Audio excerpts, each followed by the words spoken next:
Hello everyone, আসসালামু আলাইকুম। কেমন আছেন সবাই? আশা করি সবাই অনেক অনেক ভালো আছেন। আলহামদুলিল্লাহ, আমরাও ভালো আছি।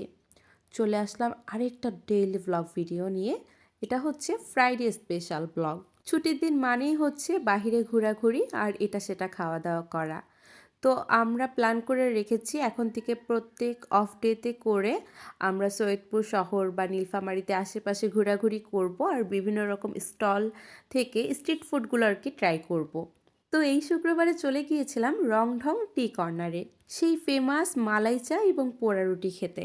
খুব সুন্দর ছোট্ট একটা স্টল নিয়েছে তারা এবং রাত্রে যে সুন্দর করে লাইটিং করেছে এটার কারণে আরও সুন্দর লাগছে। আর এই যে পোড়া রুটি দিয়ে আমরা চা খাচ্ছিলাম, মালাই চাটা আমরা পাইনি, আমরা প্লেন নর্মাল চা নিয়েছিলাম আর কি। মোটামুটি ভালোই লেগেছে, ফায়াজও মজা পেয়েছে কারণ ফায়াজ ইদানিং পাউরুটি দিয়ে চা ভিজিয়ে খেতে বেশ পছন্দই করছে। এটা খেয়ে যেহেতু পেট ভরেনি তাই পাশেরই আরেকটা স্টলে আমরা চলে গিয়েছিলাম। এই ফুড কার্টটার নাম ছিল চাংপাই বার্গার ট্রিট।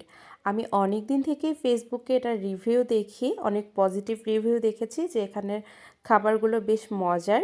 আমি ফার্স্টে নিয়েছিলাম একটা চাউমিন। সত্যি কথা, স্ট্রিট ফুড হিসেবে চাউমিনটা অনেক মজার ছিল।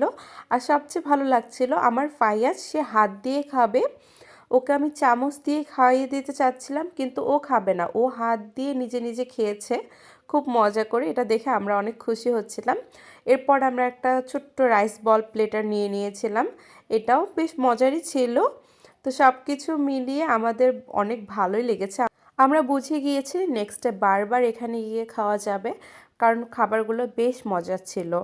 আর এগুলো হচ্ছে শনিবারের রান্না বান্না, টুকটাক কিছু রান্নার ক্লিপও অ্যাড করে দিলাম। আজকে এই পর্যন্তই, ভালো থাকবেন সবাই।